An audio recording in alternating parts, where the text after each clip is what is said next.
Hello students, कैसे हैं आप सब लोग। मैं परमजीत आप लोगों का अपने यूट्यूब के चैनल यूनियन पाठशाला में सभी का स्वागत करती हूँ। तो चलिए बच्चों, आज मैं आप लोगों के लिए संस्कृत की क्लास लेकर आई हूँ। ठीक है, ये आज की संस्कृत की क्लास सीबीएसई के पैटर्न के सिलेबस को मैंने टच किया है, जिसमें हम आज एक पाठ को देखेंगे। पाठ का नाम है सिंघा मूषिका लडलंकार। लडलंकार का मतलब होता है पास्ट टेंस। ठीक है, पहले हम लोग इसके देख लेते हैं कि लडलंकार जो है वो क्या है।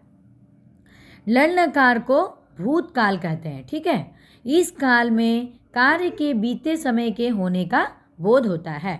ठीक है, तो लडलंकार के जो रूप है वो उसको हम लोग 3 रूप में देखेंगे, प्रथम पुरुष, मध्यम पुरुष और उत्तम पुरुष। ठीक है, तो आपको बच्चों समझ में आ गया लडलंकार क्या है। लडलंकार का मतलब होता है भूतकाल, मतलब बीता हुआ समय। इतना तो आप जानते ही होंगे, बीते हुए समय को हम भूतकाल कहते हैं। ठीक है, तो इस काल में कार्य के बीते हुए समय होने का बोध होता है, उसे ही लडलंकार या भूतकाल कहते हैं। ठीक है बच्चों, यहाँ तक आपको समझ में आ गया। चलिए, हम लडलंकार के जो 3 पुरुष हैं, प्रथम पुरुष, मध्यम पुरुष, उत्तम पुरुष के एक वचन, द्विवचन और एक वचन, द्विवचन और बहुवचन को देख लेते हैं। प्रथम पुरुष के एक वचन में है अभवत, तो उसका द्विवचन क्या हो जाएगा? अभवताम। ठीक है, और बहुवचन में हो जाएगा अभवनम। ठीक है, मध्यम पुरुष में अभव, अभवतम और अभवत। ठीक है, उत्तम पुरुष में पुरुष, अभवाव और अभवाम। ठीक है, तो चलिए, तीनों पुरुष को जानने के बाद अब हम पाठ की शुरुआत करते हैं, पाठ को पढ़ने का प्रयास करते हैं। अच्छी तरह से समझने का प्रयास कीजिएगा आप लोग। मैं आपको अच्छे से समझाऊंगी, एक एक पंक्ति को समझा दूंगी, उसका हिंदी अर्थ बताऊंगी, ताकि आप लोगों को समझने में कोई भी परेशानी ना हो। ठीक है बच्चों, तो चलिए स्टार्ट करते हैं आज का पाठ। आज के पाठ का क्या नाम है? सिंघा मूषिका। ठीक है, शेर और चूहा। ठीक है, तो चलिए सबसे पहले हम लोग स्टार्ट करते हैं पढ़ना। उसके बाद मैं संस्कृत में रीड कर लूँगी, उसके बाद मैं आपको इसका हिंदी अर्थ भी बता दूँगी। ठीक है, तो चलिए। एकस्मिन् वने एक सिंह वसति स्म। एकदा सः प्रभुतम् आहारं कृत्वा एकस्य वृक्षस्य छायायां सुखेन अश्वपत्। इसका मतलब क्या है? इसका मतलब है कि एक वन में एक शेर रहता था। ठीक है, एक बार वो बहुत सा भोजन करके एक वृक्ष की छाया में आराम से सो गया। ठीक है, तभी एक आराम से वहाँ पे एक सो गया, वो आराम करने लगा। खाना खाने के बाद जैसे कि हम लोगों को लगता है ना कि हम लोग खाना खाने के बाद चलो थोड़ा सो जाते हैं, तो उसी तरह शेर भी खाना खाने के बाद उस पेड़ की छाया के नीचे जाकर सो गया। ठीक है, उसके बाद क्या हुआ? तब एक मूषिका विलात निगत्य सिंहस्य शरीरे इतस्तत अकुर्दन्त। ठीक है, तस्य केशान् च अकृदन्त। तः पीडया सिंह प्रबुद्धि अभवत्। स मूषिकाए अक्रुध्यत ताम अगृह्णात्। इसका अर्थ हम लोग समझेंगे। इसका अर्थ यह है कि तभी एक चूहिया बिल से निकलकर शेर के शरीर पर इधर उधर कूदने लगी। ठीक है, और उसके जो बाल थे उसे भी वह काटने लगी, कुतरने लगी। उसकी पीड़ा से शेर को, जब चूहिया उसको कुतर रही थी तो उसकी पीड़ा से शेर जाग गया, उसे बहुत जोर से पीड़ा होने लगी और उसकी नींद टूट गई। ठीक है, तो वह शेर को इतना क्रोध आया कि वह चूहिया के ऊपर वो बहुत क्रोध करने लगा और उसने क्या किया? उसे पकड़ लिया। ताम अगृह्णात्, मतलब उसने गुस्सा करने के बाद चूहिया को पकड़ लिया। ठीक है, चलिए आगे बढ़ते हैं।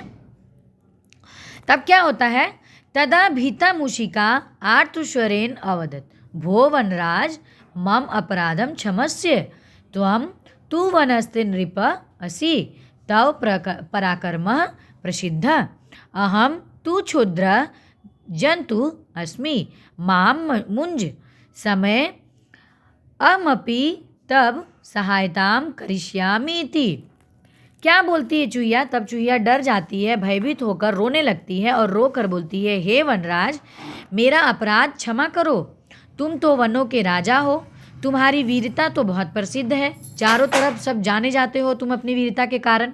मैं तो एक छोटा सा प्राणी हूँ, छोटा सा जंतु हूँ, कृपया मुझे छोड़ दो। समय आने पर मैं आपकी सहायता करूँगी। बताती है कि मैं तुम्हारा जब तुम्हारा बुरा समय आएगा तो मैं आपकी सहायता करूँगी। कौन कहती है? चूहिया कहती है। ठीक है। उसके बाद तस्या मूषिकायाः एतत् अतिवचनं श्रुत्वा सिंह स्वमनसि असहत। एषा मम किम उपकारं करिष्यति, परंतु किंचित वचिन्ता ताम मूषिकाम अमुच्यत। इसका मतलब क्या है? उस चूहिया की इन बातों को सुनकर शेर अपने मन में हंसने लगा। ये मेरा क्या उपकार कर लेगी भला? एक छोटे से प्राणी, छोटा सा जंतु मेरा क्या उपकार कर लेगा?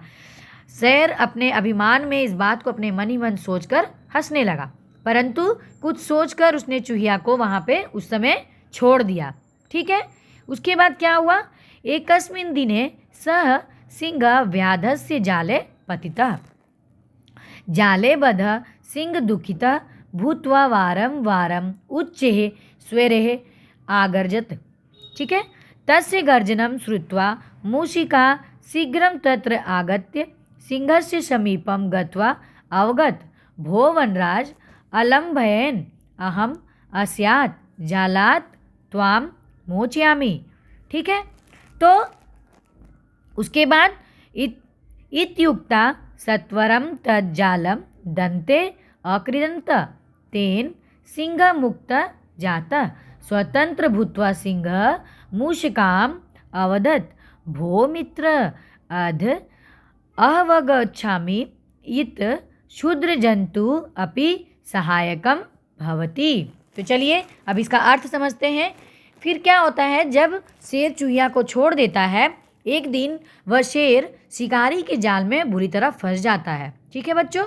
तो जाल में फंसा हुआ शेर दुखी होकर बार बार जोर जोर से गरजने लगता है और मदद की गुहार लगाता है। उसकी गर्जन को सुनकर चूहिया शीघ्र ही, एकदम तुरंत वहां आकर शेर के निकट जाकर बोलती है, हे वनराज, भय मत करो, बिल्कुल मत डरिए, मैं इस जाल को काट कर आपको आज़ाद कराती हूँ। ऐसा कहकर वो जल्दी से उस जाल को दांतों से काटने लगती है। ठीक है। इस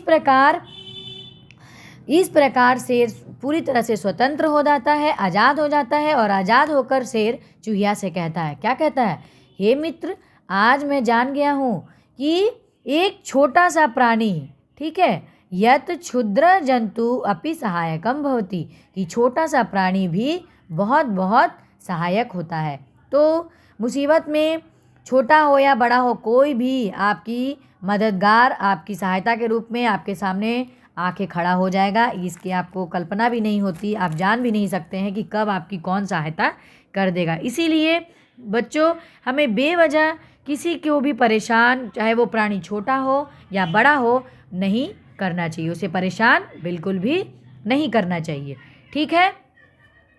तो बच्चों, इस कहानी से हमें क्या शिक्षा मिली? शिक्षा हमें यही मिली कि आप किसी की मदद कर रहे हो, आप बेवजह किसी को नुकसान नहीं पहुंचाकर उसकी गुहार को सुनते हो, उसकी मदद करते हो, उसकी सहायता करते हो, तो ज़रूरत पड़ने पर जब आप किसी विपदा में पड़ते हो, किसी परेशानी में आते हो, तो आपकी भी वो आके ज़रूर मदद करेगा। आपकी सहायता वो ज़रूर किसी न किसी रूप में आकर ज़रूर सहायता करेगा, चाहे वो प्राणी छोटा हो या वो बड़ा हो। ठीक हो।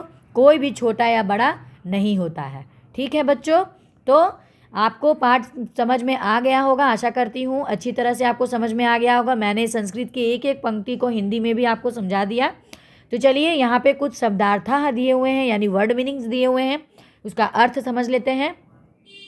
एकस्मिन् वने मतलब एक वन में, वसति स्म मतलब रहता था, एकदा मतलब एक बार, प्रभुतम आहाम मतलब बहुत सा भोजन करके, अश्वपथ मतलब सो गया, निर्गत्य मतलब निकलकर, इत्स्तत मतलब इधर उधर, अक्रुदत मतलब कूदने लगी, अक्रीदंत मतलब काटने लगी, प्रबुद्ध अभवत मतलब जाग गया, अक्रुध्यत मतलब क्रोध करने लगा, अगृह्णात मतलब पकड़ लिया, भीता मतलब डरी हुई, आर्त स्वरेण मतलब रोते हुए, क्षुद्र जंतु मतलब छोटा जंतु, माम मुंच मतलब मुझे छोड़ दो। स्वमनसी मतलब अपने मन में, अहसत मतलब हंसा, किंचित मतलब कोई, व्याधस्य मतलब शिकारी के, जालम पतितः मतलब जाल में फंस गया, अगर्जत मतलब दहाड़ा, अलम्भयन मतलब भय मत करो, डरो मत, इत्युक्ता मतलब ऐसा कह के, सत्वरम मतलब जल्दी से, दंते मतलब दांतों से, अध मतलब आज, और अहम वगच्छामि मतलब मैंने जाना, सहायकम मतलब सहायता करने वाला। ठीक है बच्चों, तो यही हमारा शब्दार्थ भी खत्म होता है, पाठ की समाप्ति होती है। आशा करती हूँ कि आपको वीडियो पसंद आई होगी। आपको ये वीडियो सुनकर, देखकर, पाठ को समझकर कैसा लगा कमेंट में ज़रूर बताएं। वीडियो को ज़्यादा से ज़्यादा शेयर कीजिए बच्चों, ताकि सभी इस पाठ का आनंद उठा सकें, पाठ से कुछ ना कुछ सीख सकें। ठीक है, और अगर आप चैनल में नए हैं तो चैनल को सब्सक्राइब करना बिल्कुल ना भूलें बच्चों। तो प्लीज़ सब्सक्राइब द चैनल।